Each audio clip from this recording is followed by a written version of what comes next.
everyone. I'm going to break down the trinity flow today.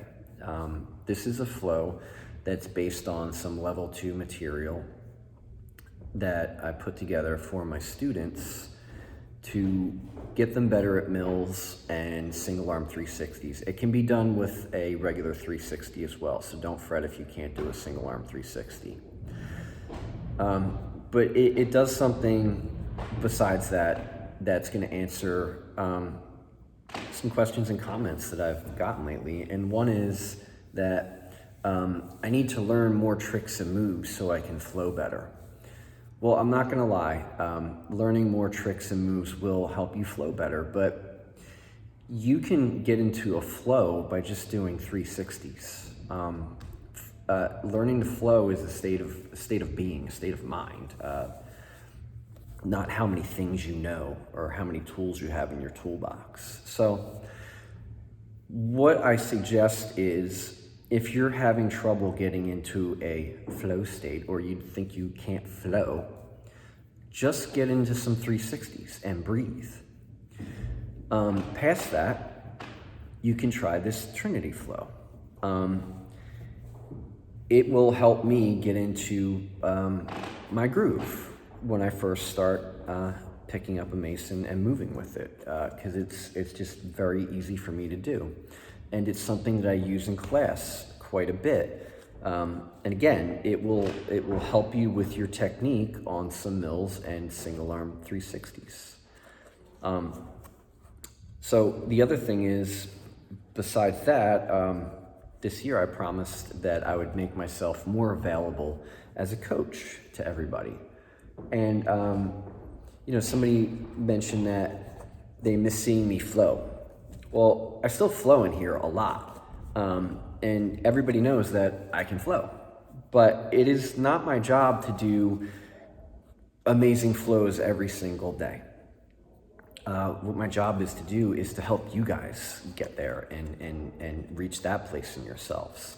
So that's partly why I'm making this video as well, to help you guys and teach you guys something, a simple tool, a simple formula that I use for myself and my students to get into the feeling of flow state, where you're not really thinking about what you have to do, you're just kind of feeling everything. Okay, so without further ado, the trinity flow. Okay, the trinity flow. So the first thing that we want to actually get into doesn't even involve the mace. We want to understand the relationship between our thoracic spine and our hips, right? So if you remember, at the end of the warm-up in level 1, we do elbow drivers. And we also go in reverse. So I want you to pay attention to where my hands go. You see how my hands just go right behind my head? And even when I come back around, my hand just vanishes behind my head. Okay? You can also see the angle of my arm is kind of a right angle at the bottom, but as I'm going back behind my head, this angle closes. Okay? So I'm just going to slow this down a little bit. So you can see right here that I'm not at a right angle. If I was at a right angle, you'd be able to see my hand. But since I'm not at a right angle, my hand is behind my head. So this is very similar to when a 360 is coming around and you're pulling your elbow in front of you, okay? So the next thing I want you to pay attention to is my chest, my shoulders. My shoulders are facing this way. And as my elbow comes up, you're going to see my chest start to face you, and as my hand goes behind my head, okay. Now I'm going to come right back down behind you. This is as if I was doing a mill, okay? So right behind me right now is this right angle, like so. From the back, what you're going to see is this right angle close. my hand dip behind my head, and then my shoulders are going to point this way as I drive my elbow.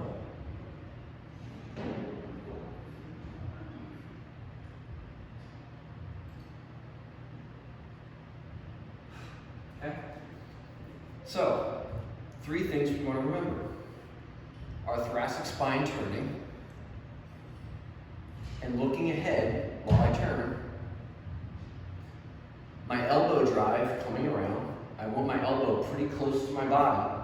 I don't want it floating out here in space. And then my hand needs to vanish behind my head. Okay?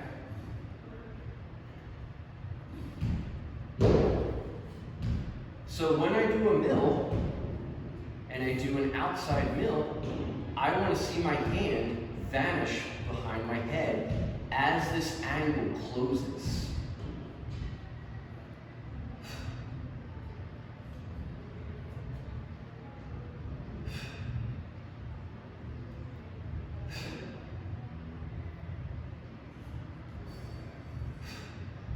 What you're seeing is this very big circle happen behind me with the ball, right? So again, I'm going to turn around. So you can see exactly what's happening from the rear. I have this right angle, I cast it out, I come up in front of me. Notice how that angle closes and opens back up.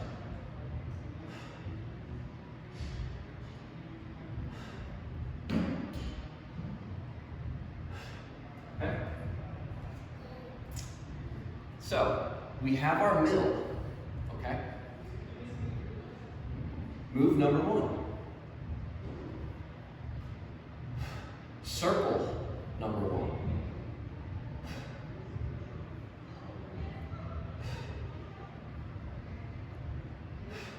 Now, this hand has multiple purposes when it comes to a mill. See how I just put my hand right here and my angle is starting to close? Well, watch this. My guide hand can keep my mill and my wrist from bending. Okay? So here we go. I'm going to put my hand right on the bottom of the mace as I mill.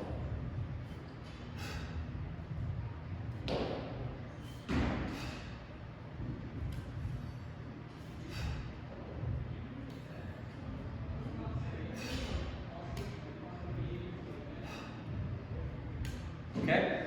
Now, we just got used to this hand giving it an assignment, a job, our guide, instead of just floating out in space, right? And it's cool if you want to float it out in space at points, you'll see.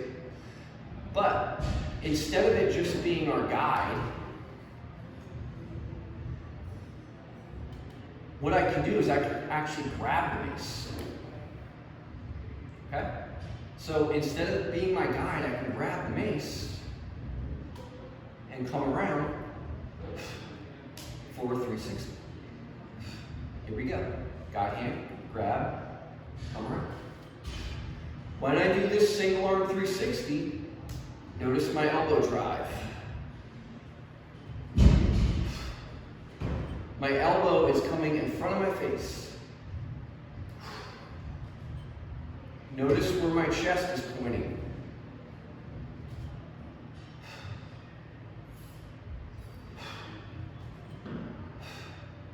Cool.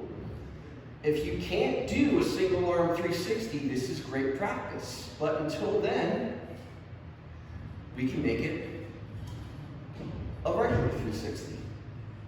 Watch this hand. Boom, boom. Again.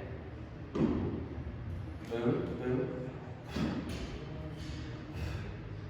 So, we have our second circle, the 360. The big circle within the trinity. Our last circle is when we catch the mill over top of our head out of the 360. So that's going to be our smallest circle. I mill. I grab. As I come around, my hand's waiting right here to grab this mill, and I'm going to take this hand and fling the tail out.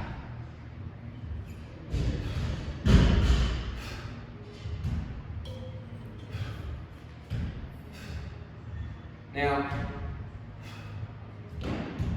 if I do a double hand 360, that hand is already there to catch the mace. The only difference is, with a single arm, my hand is not on the mace.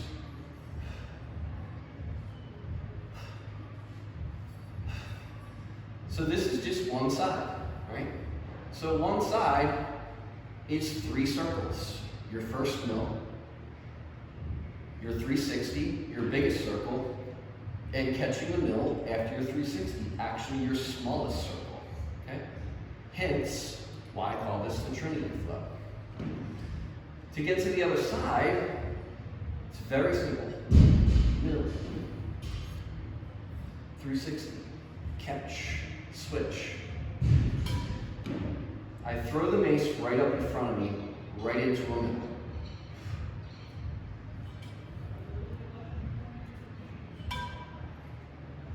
I don't throw it out here and then pull it back in.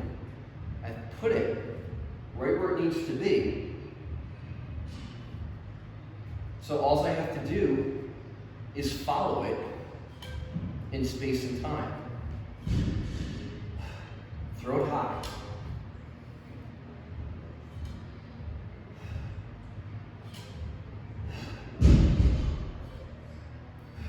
And I just start over.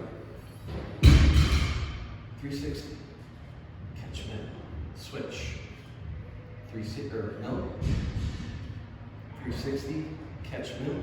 Switch.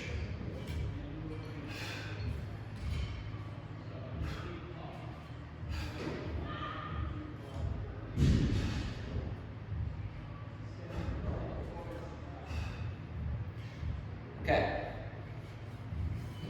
So what you're noticing is my hand is going behind my head, right? We're going to zero in on that. If your hand does not go behind your head and your elbow does not come up past your head, what you're seeing is a mill like this. One of these. See how low my elbow is? See how you can see my hand? Now, there's nothing wrong with this, right? But what I found is that puts a lot of energy, or that takes a lot of energy from your anterior delt and your medial delt, okay? When you bring your elbow all the way up past your head and your hand goes behind your head, you're activating your entire rotator cuff, okay? So not only are you using your deltoids, but you're using your whole rotator cuff to do the mill, which saves a lot of energy on your deltoids, okay? And as we all know, when we swing mace, we want to save as much energy as we possibly can with these muscles because they can burn out pretty quickly. If you can utilize your rotator cuff, that muscle, that group of muscles has a lot of energy, okay? And again, the mace is just going around you, and pretty much you're just making the circle go around you versus forcing it with your shoulder, okay? So the last thing, you see my hips forward this entire time, and I've just used my thoracic spine, okay? So when I'm doing this, I'm really locking my foundation in by gripping the ground with my feet really hard, and then getting my knees, and then turning out a little bit.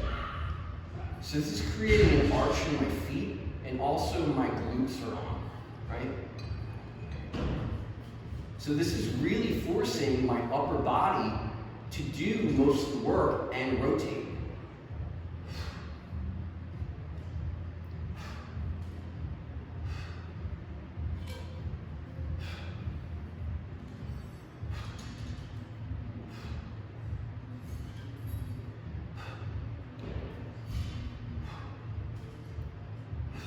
Okay?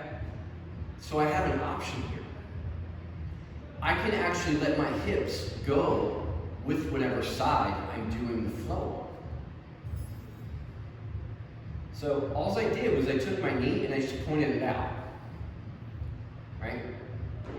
I get on this tall active stance because from there, this just gives me more balance, and honestly, it just looks pretty fucking cool. And you can see what I'm doing is I'm bringing my heel all the way up, and you can feel kind of like lock into place. It's not going to go forward anymore. That's exactly where you want to be. You don't really want to be like this, like your heel is just like a little bit off the ground, just lock in place, okay? Now, what this does is naturally, this makes my shoulders just go this way a little bit, okay? So if you're having trouble keeping your hips completely face forward and locked in your foundation, open up your knee, get on that tall active, and it'll help you. From here, I just know. You can see my shoulders way behind me now. Come out, 360, catch my middle, and then I just switch.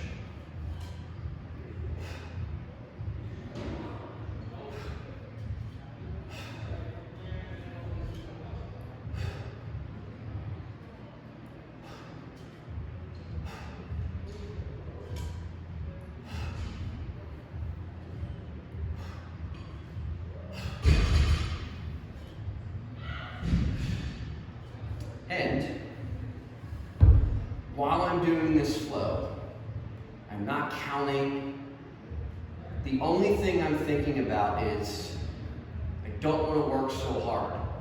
I just want to feel the rotation of the mace around me, these circles on each side. Letting the mace do most of the work for me and just moving my body around those circles. When that happens, I am in flow state. This is a very easy way to get into flow state without moving your legs so much. If you don't have a lot of room, if you don't have a lot of space to work with, okay? Or if your footwork isn't quite there yet, you can just concentrate on what the top half is doing, and I guarantee that your middles will get way better. Your single arm 360 will get way better, and your thoracic rotation will get better. And on top of that, you'll learn how to use your rotator cuff instead of just your shoulders, okay? And your elbow drive. Really learning to get that elbow drive in there. And yeah, I hope you find some flow state within the Trinity flow. Thank you so much, everyone.